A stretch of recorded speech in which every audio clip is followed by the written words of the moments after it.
स्वामी जी, शुक्राना शुक्राना शुक्राना। क्या आपने कभी गहराई से सोचा है कि जिस मन को आप अपने साथी समझते हैं वही वास्तव में आपके दुखों और बंधनों का मुख्य कारण कैसे बन गया है? हम अक्सर बाहर की दुनिया में शांति और खुशी ढूंढते हैं, जबकि असली खेल तो हमारे भीतर ही चल रहा है। संतों की वाणी हमें बार बार इस सत्य की ओर इशारा करती है कि यह मन ही माया है, यही बंधन का जरिया है और साथ ही एकमात्र द्वार है जिससे मोक्ष की प्राप्ति संभव है। जब हम मन के स्वभाव को नहीं समझते तो हम उसके जाल में उलझते चले जाते हैं। यह मन बहरूपिया है जो हर पल अपना रूप बदलता है और हमें संसार के प्रपंचों में उलझाए रखता है। विचार कीजिए कि हम जीवन भर किस चीज के पीछे भाग रहे हैं। हम उन वस्तुओं, उन परिस्थितियों के पीछे दौड़ रहे हैं जो नश्वर है। यह मन हमें बार बार यकीन दिलाता है कि अगली वस्तु, अगली उपलब्धि, अगला रिश्ता हमें वह पूर्णता दे देगा जिसकी हमें तलाश है। लेकिन क्या ऐसा कभी हुआ? आज तो जो चीज हमें सुख का आभास देती है, कल वही मन की एक नई चाहत के कारण फीकी पड़ जाती है। ये जो निरंतर चलने वाली इच्छाओं की दौड़ है, यही माया का जाल है जिसे हम अपनी आंखों से देख नहीं पाते। हम इस भ्रम में ही जी रहे हैं कि हम स्वतंत्र हैं, जबकि वास्तविकता यह है कि हम हर पल अपने मन के फैसलों के गुलाम बने हुए हैं। जब मन कहता है कि दुखी होना है, हम दुखी हो जाते हैं। जब वह कहता है कि किसी से ईर्ष्या करनी है, हम वह भी कर लेते हैं। क्या ये गुलामी नहीं है? संतों ने स्पष्ट कहा है कि मन को वश में करने का अर्थ उसका दमन करना नहीं है। बहुत से लोग सोचते हैं कि मन के विरुद्ध जाकर उसे मारा जा सकता है, लेकिन यह मन की एक और चाल है। मन को वश में करने का अर्थ है कि उसे समझ लेना और उसे उस ऊंचे लक्ष्य की ओर मोड़ देना जिसके लिए वह मानव जन्म मिला है। सोचिए, एक नदी अगर आपकी दिशा बदल ले तो वह बिन आशा के बजाय जीवन देने वाली बन जाती है। वैसे ही जब यही मन संसार की ओर भागना छोड़कर अपने भीतर स्थित उस दिव्य प्रकाश और शब्द की धुन में एकाग्र हो जाता है, तो वही मन बंधन से मुक्ति का मार्ग बन जाता है।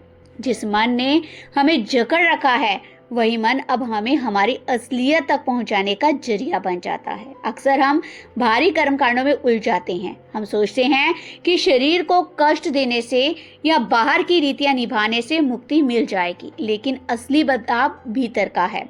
जब मन का मेल उस परम सत्ता से, परमात्मा से नहीं होगा, तब तक कोई भी बाहरी कार्य, कोई भी भारी उपाय काम नहीं आएगा।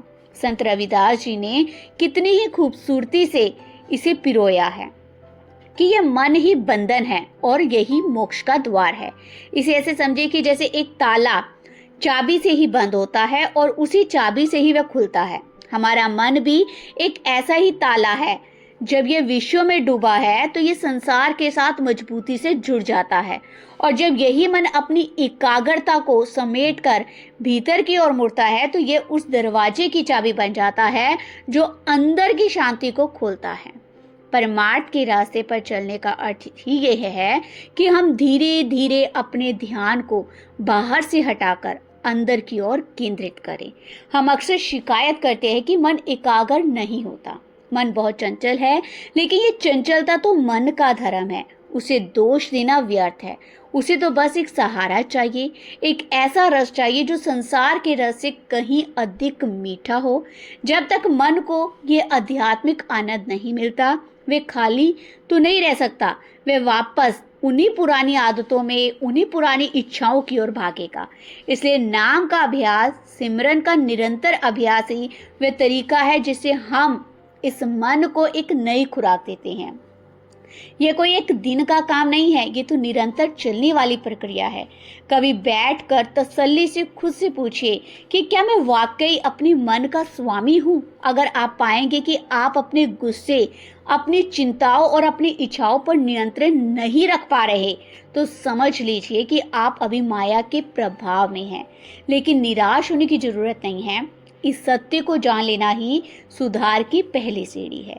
जब आप ये स्वीकार कर लेते हैं कि हाँ, मन मुझे भटका रहा है, तो आप सतर्क हो जाते हैं और यह सतर्कता ही वह रोशनी है जो माया के अंधेरे को दूर करती है। जिस दिन आप मन के साथ खेलना समझना शुरू कर देंगे, उसी दिन आपकी आध्यात्मिक यात्रा का असली शुरुआत होगी। संसारिक जिम्मेदारियों से भागना मोक्ष नहीं है। असल मोक्ष तो यही रहते हुए, अपना सब कुछ करते हुए ही मन को उस परम सत्ता परमात्मा से जोड़े रखना है। कमल का फूल देखिए, वह कीचड़ में रहता है, पानी में रहता है, लेकिन फिर भी वह पानी की एक भी बूंद को छूता नहीं है। हमारा मन भी वैसा ही होना चाहिए। हम हर काम करें, अपने कर्तव्यों का पालन करें, लेकिन मन की डोर उस मालिक के हाथ में होनी चाहिए। जो व्यक्ति इस स्थिति को पा लेता है, उसके लिए मन अब कोई बंधन नहीं कर जाता, बल्कि वह उस आनंद का अनुभव करने लगता है जिसे शब्दों में बयां करना असंभव है। आपकी सोच, आपका व्यवहार, आपकी प्रतिक्रिया ही बताती है कि आप किस दिशा में जा रहे हैं। क्या आप अभी भी छोटी छोटी बातों पर परेशान हो जाते हैं? क्या आप अभी भी दूसरों की राय से प्रभावित होते हैं? ये सब इस बात के संकेत है कि मन अभी भी बाहर की चीजों में सच मान बैठा है। भीतर का द्वार तभी खुलेगा जब आप अपने मन को भीतर की चुप्पी में स्थित करना सीखेंगे। वह चुप्पी ही वह जगह है जहाँ भगवान की वाणी सुनाई देती है।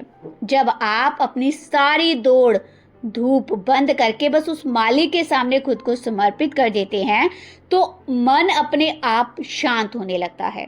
यह जीवन बहुत अनमोल है, इसे केवल इच्छाओं को पूरा करने में ना गंवाएं। ये जन्म हमें मिला है अपनी आत्मा को पहचानने के लिए।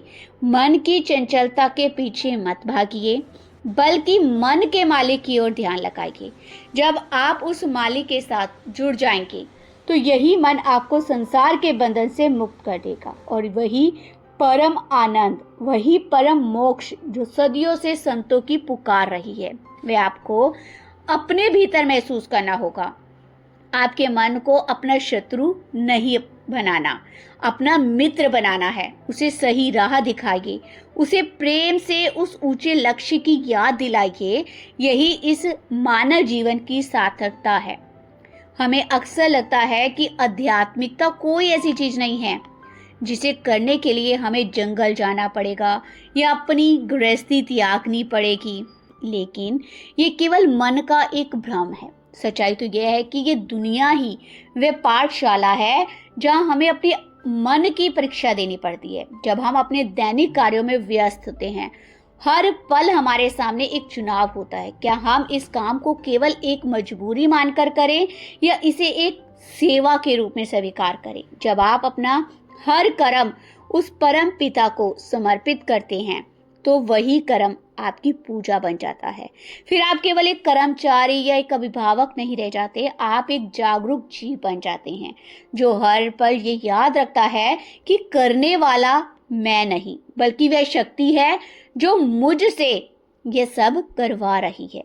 जब ये एहसास पक्का हो जाता है, तो अहंकार की वह परत धीरे धीरे गलने लगती है जो हमें परमात्मा से अलग रखती है। अहंकार ही वह दीवार है जो हमें उस परम शांति के अनुभव से रोकती है। हम अक्सर सोचते हैं कि मैंने ये हासिल किया, मैंने ये परिवार चलाया, मैंने इतनी मेहनत की। ये मैं की जो भावना ही मन को फिर से माया के घेरे में ले आती है। आप खुद विचार करें, जिस दिन आप ये स्वीकार कर लेते हैं कि आप केवल एक निमित्त मात्र हैं, एक कठपुतली मात्र हैं जिसकी डोर उस मालिक के हाथ में है, तो आप देखेंगे कि आपका तनाव अपने आप कम होने लगा। क्योंकि जब भार आपका नहीं तो चिंता कैसी, जब परिणाम आपके हाथ में नहीं तो डर कैसा। ये समर्पण ही मन को मुक्त करने की चाबी है। मन तब हल्का हो जाता है, उसमें वह बोझ नहीं रहता जो दुनियादारियों की उम्मीदों और असफलताओं से जुड़ा होता है। इस सफर में सबसे बड़ा सहारा निरंतरता है। हम कई बार बहुत उत्साह में आकर साधना शुरू करते हैं, लेकिन जैसे ही मन की चंचलता बढ़ती है या जीवन में कोई कठिन स्थिति आती है, हम अपना अभ्यास छोड़ देते हैं। यही वह समय होता है जब हमें सबसे ज़्यादा टिके रहने की ज़रूरत होती है। संतों का मार्गदर्शन और नाम का अभ्यास कोई ऐसी दवा नहीं है जिसका असर तुरंत हो जाए। यह तो एक बीज बोने जैसा है। जैसे बीज को वृक्ष बनने में समय लगता है और उसे रोज सींचना पड़ता है, वैसे ही अपनी आत्मा के विकास के लिए हमें रोज समय निकालना होगा। चाहे जीवन की भागदौड़ कितनी भी क्यों ना हो, एक निश्चित समय उस मालिक के लिए अपनी रूह की खुराक के लिए निकालें। वह 1 घंटा, आधा घंटा या 15 मिनट, जितना भी हो सके पूरी ईमानदारी से उस एकांत में बैठें। वह समय आपकी सबसे बड़ी पूंजी है। याद रखिए, वह मालिक आपसे कोई बड़ी बड़ी डिग्रियां या कितनी ज्ञान नहीं मांगता। वह तो बस एक सच्चा और साफ हृदय चाहता है। वह देखता है कि आपकी नीयत क्या है, आपका ध्यान कहाँ है। अगर आपका ध्यान बाहर की दिखावटी दुनिया में है तो आप लाख जाप कर लो, मन शांत नहीं होगा। लेकिन अगर आपका ध्यान भीतर की उस तड़प में है, अगर आप हर पल ये महसूस करते हैं कि आप यहाँ परदेसी हैं, आपका असली घर कहीं और है, तो वह मालिक खुद चलकर आपके पास आता है। वह आपकी हर उलझन को सुलझाने में मदद करता है। बस जरूरत है तो पूरी तरह से उस पर विश्वास करने की। अक्सर हम आधा विश्वास तो उस पर करते हैं और आधा भरोसा अपने मन के तरीकों पर रखते हैं। यही हम सबसे बड़ी गलती कर जाते हैं। या तो पूरी तरह से समर्पण कीजिए या फिर आधा अधूरा प्रयास के रहना छोड़ दीजिए। पूर्ण समर्पण का अर्थ है कि अपनी बुद्धि का उपयोग करना बंद कर देना। हम अपनी बुद्धि से सोचें कि क्या सही है और क्या गलत, लेकिन हमारी बुद्धि तो माया से प्रभावित है। वह केवल वही देख सकती है जो उसे बाहर दिखाई देता है। वह उस सत्य को नहीं देख सकती जो दृष्टि से परे है। इसलिए जब आप अपनी बुद्धि का अहंकार त्याग कर उस प्रभु की इच्छाओं में राजी होना सीख जाते हैं, तो आप देखते हैं कि आपके जीवन की राह अपने आप आसान होने लगी है। फिर चाहे सुख आए, दुख आए, विचलित नहीं होते। आपको पता है कि जो भी हो रहा है उसमें उस मालिक की कोई ना कोई रजा है, कोई ना कोई भलाई है। यह रजा में राजी रहने का गुण ही आपको उस बंधन से ऊपर उठा देता है जो सामान्य लोगों को हर पल घेरे रहता है। अपने भीतर झांकने की हिम्मत जुटाइए।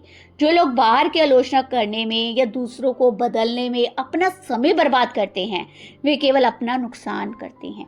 आप दूसरों को नहीं बदल सकते, लेकिन आप खुद को बदल सकते हैं। और जैसे ही आप खुद को बदलेंगे, आपके देखने का नजरिया बदल जाएगा और दुनिया भी आपको वैसे ही नजर आएगी। ये सब मन का खेल है। जो मन कल तक आपको भटका रहा था, जब आप उसे गुरु की शिक्षाओं के रंग में रंग लेंगे, तो वही मन आपका सबसे बड़ा साथी बन जाएगा। वह आपको उस दिव्य संगीत की ओर ले जाएगा जो हर पल आपके भीतर बज रहा है। उस धुन की ओर सुनना ही असली मोक्ष है। उस धुन में डूब जाना ही असली समाधि है। बस एक बार अपने मन को बाहर की दुनिया, बाहर के शोर से हटाकर भीतर की उस शांति से जोड़कर देखिए। फिर आपको किसी और चीज की चाहत नहीं रहेगी। दुनिया के शोर और लोगों की बातों में अपना समय गंवाना छोड़िए। हम अक्सर अपनी ऊर्जा उन स्थितियों को बदलने में लगा देते हैं जो हमारे हाथ में ही नहीं। हम चाहते हैं कि लोग हमारे अनुसार चले, परिस्थितियां हमारे अनुकूल हो, लेकिन यह कभी नहीं होता। याद रखिए, बदलाव हमेशा भीतर से शुरू होगा। जब आप अपनी सोच को बदलते हैं तो आपका पूरा संसार बदल जाता है। ये कोई ऊपरी दिखावा नहीं है, ये तो चेतना का एक नया स्तर है। जब आप अपनी रूह की आवाज को सुनना शुरू करते हैं तो आपको महसूस होगा कि जिसे आप मुश्किल समझ रहे थे, वह तो महज एक सबक था जो आपको जीवन ने सिखाने के लिए भेजा था। हर दुख, हर तकलीफ, हर चुनौती आपके भीतर के उस सोए हुए नूर को जगाने का एक जरिया है। जो इंसान इस राज को समझ लेता है, उसे शिकायत करने की आदत छूट जाती है। फिर वह हर हाल में शुक्रगुजार रहता है, क्योंकि उसे पता चल जाता है कि जो भी हो रहा है वह मेरे भले के लिए हो रहा है। सच्ची भक्ति वह नहीं जो मंदिरों, मस्जिदों या बाहरी स्थान पर जाकर दिखाई जाती है। असली इबादत तो वो है जो आपके हर सांस में, आपके हर काम में झलके। जब आप काम करते हुए भी उस मालिक की याद में लीन रहते हैं, तो वही आपका सिमरन है। जब आप किसी गरीब को या जरूरतमंद की मदद करते हैं, तो मन में अहंकार का भाव नहीं आता, तो वही आपकी सच्ची सेवा है। असली सत्संग तो वह है जो आप अपने भीतर करते हैं। आप अपनी आत्मा को उस रूहानी धुन से मिलाते हैं। जब आप अपनी रूह को उस मालिक की याद से भर लेते हैं, तो दुनिया की कोई भी ताकत आपको विचलित नहीं कर सकती। मन की ये एकाग्रता आपको उन सभी बंधनों से आजाद कर देती है जो जन्म जन्मांतर से आपके साथ चले आ रहे हैं। बहुत से लोग पूछते हैं कि हम सब कुछ छोड़ क्यों नहीं देते, लेकिन सच्चा त्याग तो मन का त्याग है। बाहर का सब कुछ छोड़ देने से अगर मोक्ष मिलता, तो हर कोई जो बाहर से सन्यासी दिखता है वह मुक्त हो जाता। असली सन्यास तो मन की इच्छाओं, मन की वासनाओं और मन के उन विकारों को त्यागना है जो आपको उस रूहानी दुनिया से दूर करते हैं। अपने घर में रहिए, अपनी जिम्मेदारियां निभाइए, अपने परिवार का ध्यान रखिए, लेकिन मन को उस परम सत्ता परमात्मा के चरणों में अर्पित रखिए। जब आप अपनी रूह की डोर उस मालिक के साथ जोड़ लेते हैं, तो आप इस संसार में रहते हुए भी इस संसार की नहीं रहते। आप एक कमल की तरह हो जाते हैं जो पानी में रहकर भी सूखा रहता है। यही वह जीवन है जो इंसान को उस ऊंचे मुकाम तक ले जाता है जहाँ न कोई डर, न कोई चिंता। जीवन का असली उद्देश्य क्या है? क्या बस खाना पीना कमाना और एक दिन चले जा रहा है? नहीं, कभी आना ही नहीं है। ये मानव जन्म एक बहुत ही बड़ा अवसर है। ये अवसर हमें मिला है उस मालिक से फिर से मिलने के लिए जिसे हम भूले बैठे हैं। यह मन ही वह दीवार है जो हमें उस मिलन से रोके हुए है। अगर आप अपने मन को अपने वश में करना सीख लेते हैं, तो आप दुनिया की सबसे बड़े विजेता हैं। इससे बड़ा कोई धन नहीं, इससे बड़ा कोई ऐश्वर्य नहीं। जब आप अपने भीतर उतरते हैं, तो आपको ये खजाना मिलता है जिसकी कीमत पूरी दुनिया की दौलत से भी ज्यादा है। उस खजाने के सामने संसार की हर चीज फीकी नजर आने लगती है। फिर आपको किसी पद, प्रतिष्ठा या सम्मान की भूख नहीं रहती। आप बस उस मालिक के प्रेम के प्यासे हो जाते हैं। जब आप उस प्रेम की गहराई को महसूस करने लगते हैं, तो आपको पता चलता है कि वह मालिक कहीं दूर नहीं, आपके हृदय में भीतर बैठा है। आप जिसे बाहर ढूंढ रहे थे, वह तो आपके अंदर मौजूद है, बस मन की मैल उससे छिपा रखा था। जैसे ही आप उस मैल को धोते हैं, वह दिव्य प्रकाश अपने आप चमकने लगता है। वह प्रकाश ही आपको रास्ता दिखाएगा। वह प्रकाश ही आपको उस मंजिल तक ले जाएगा जिसका सपना हर रूह देखती है। आज से ही, इस पल से ही अपने मन के साथ ये समझौता कर लीजिए कि आप इसे अब और नहीं भटकने देंगे। इसे मालिक के प्यार में लगा दीजिए। इसे निरंतर उस धुन को सुनने का अभ्यास करवाइए। फिर देखिए कैसे आपका जीवन एक सुंदर गीत बन जाता है, एक ऐसी इबादत बन जाता है जिसे सुनकर स्वयं प्रभु भी मुस्कुरा उठते हैं। अपनी रूह को पंख दीजिए, इसे ऊपर उठाइए और उस अनंत आकाश में विलीन हो जाइए, जहाँ केवल शांति, प्रेम और आनंद ही आनंद है। यही तो मोक्ष का असली अर्थ है। इस यात्रा पर चलते हुए हमें यह भी समझना चाहिए कि अक्सर हमारा ध्यान भटक जाता है, क्योंकि हम बहुत जल्दी परिणाम चाहते हैं। हम चाहते हैं कि आज अभ्यास शुरू किया तो कल तक मन शांत हो जाए, कल तक कोई दिव्य अनुभव हो जाए। लेकिन रूहानियत का ये मार्ग कोई दौड़ नहीं है या पहला आने की दौड़ हो। ये तो एक निरंतर बहती हुई नदी की तरह है जो धीरे धीरे पत्थर को ही काट देती है। धैर्य ही वह शक्ति है जो इस मार्ग की कठिनाइयों को सहन करने की क्षमता देती है। जब मन कहे कि अब कुछ नहीं हो रहा, जब मन कहे ये सब व्यर्थ है, ठीक उसी पल उसे बड़े प्यार से समझाना है, उसे बताना है कि मालिक की रजा में ही हमारी भलाई है। जो बीत गया उसकी चिंता छोड़ दीजिए और जो आने वाला है उसका भय मन से निकाल दीजिए। केवल अभी अभी में जिए। हर सांस को उस मालिक की याद में समर्पित करें। जब आप वर्तमान में जीना सीख जाते हैं, तो मन का भूत भविष्य में भागने का स्वभाव अपने आप धीमा होने लगता है। कभी कभी हमें लगता है कि हम बहुत अकेले हैं कोई हमें नहीं समझ रहा, लेकिन सच तो यह है कि उस परम सत्ता के अलावा कोई और कभी हमारे साथ था ही नहीं। दुनिया के रिश्ते तो केवल एक परछाई की तरह है जो धूप के साथ बदलते रहते हैं, लेकिन वह मालिक, वह सत्य, वह नूर जो आपके भीतर है, वह सदा आपके साथ है। वह आपके हर आंसू को जानता है, वह आपकी हर खामोश पुकार को सुनता है। जब आप बाहर की दुनिया से उम्मीदें लगाना छोड़ देते हैं तो आपको उस मालिक के साथ एक अनोखा जुड़ाव महसूस होने लगता है। यह अकेलापन नहीं है, यह तो एक एकांत है जिसमें रूह को सुकून मिलता है। इस एकांत का आनंद लेना सीखें। शोर में तो दुनिया जीती है, लेकिन जो शांत रहकर अपने भीतर के उस संगीत को सुनता है वही असली रूहानियत का आनंद लेता है। हम इस जीवन में बहुत कुछ इकट्ठा करने के चक्कर में अपना असली खजाना गवा देते हैं। धन, पद, मकान, गाड़ी, ये सब चीजें यहीं रह जानी हैं। क्या कभी किसी ने अपना साया साथ ले जाते देखा है? जिस तरह साया शरीर के साथ चलता है और शरीर के जाते ही मिट जाता है, उसी तरह ये संसार की चीजें केवल इस जीवन का हिस्सा है। जो साथ जाएगा वह आपका सिमरन, आपकी सेवा, आपका वह भाव जिससे आपने दूसरों को प्रेम दिया। इसलिए अपने दिल को ऐसी चीजों से भरिए जो नश्वर नहीं है। घृणा, ईर्ष्या, लालच और क्रोध को हटाकर वहां उस मालिक का प्रेम भर दीजिए। जब आपका हृदय प्रेम से भर जाता है तो आपको बाहर की कोई भी नकारात्मकता छू नहीं पाती।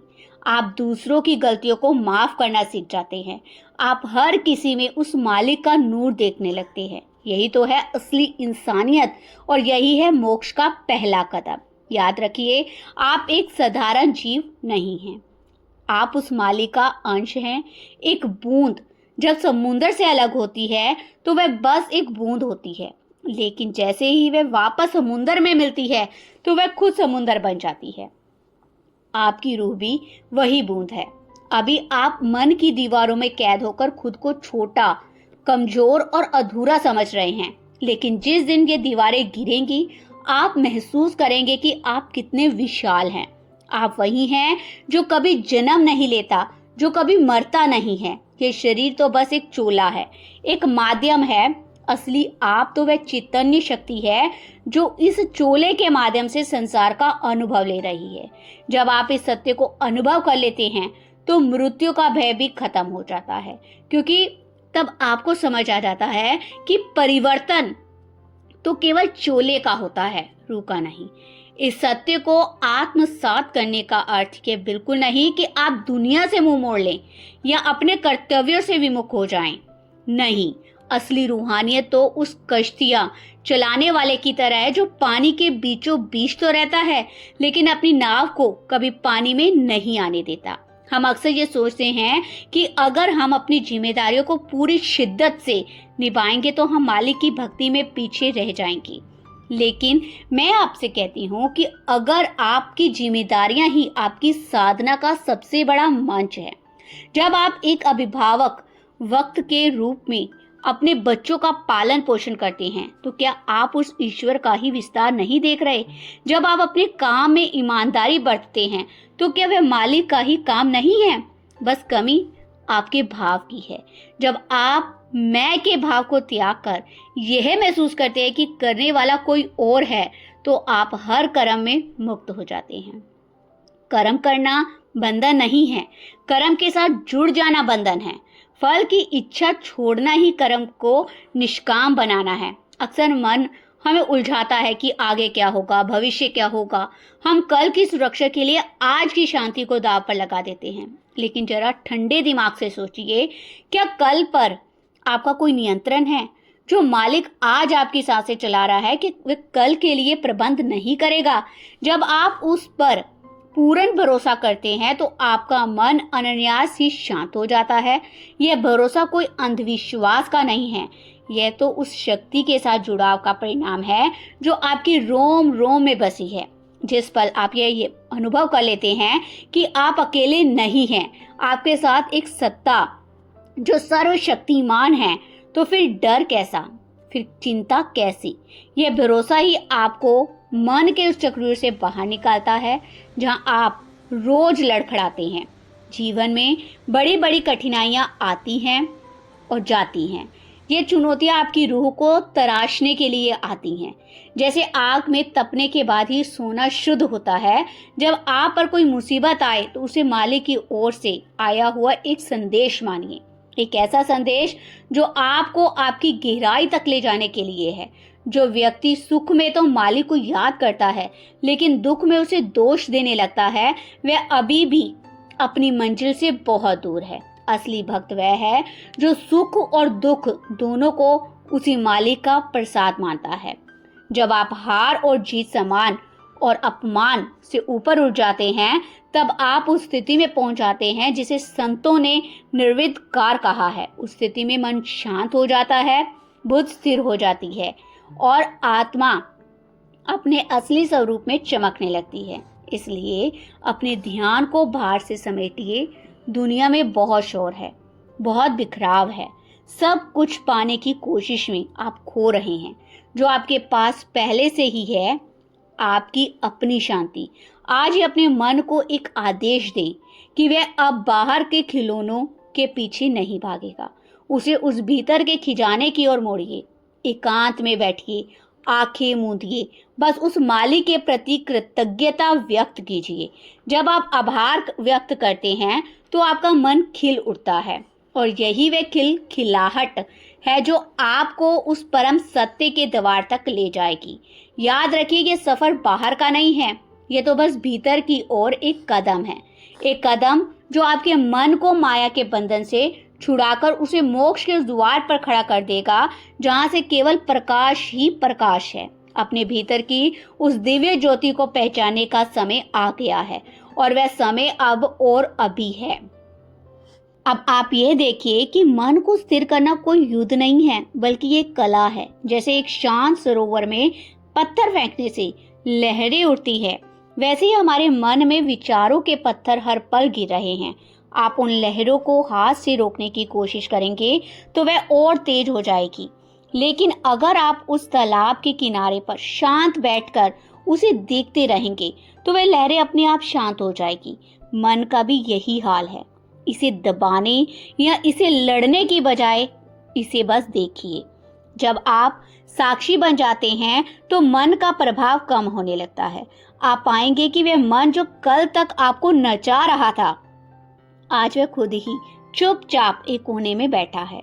यही वह स्थिति है जहां से रूहानी जागृति की असली शुरुआत होती है। अंत में बस यही कहूंगी कि मन को माया से डरे नहीं, इसे समझें। जो इसे समझ लेता है उसके लिए बंधन के द्वार अपने आप मोक्ष के द्वार बन जाते हैं। ये कोई ऐसी विद्या नहीं है जो कहीं बाहर से लानी है, ये तो बस अपने भीतर की गहराई में उतरने का खेल है। जब आप अपनी चेतना को ऊपर उठाते हैं तो माया की परतें अपने आप हट जाती हैं और आपको वह सत्य दिखाई देने लगता है जो सदैव से आपके भीतर है। बस धैर्य रखें, निरंतर अभ्यास करें और अपने मन को उस प्रभु के प्रेम में लीन करें जो आपको भवसागर से पार तक ले जाएगी। राधा स्वामी जी। अगर आपको ये सत्संग अच्छा लगता है तो आप अपने भाइयों और बहनों जो कि सत्संग सुनते हैं उनको जरूर शेयर करें। राधा स्वामी जी।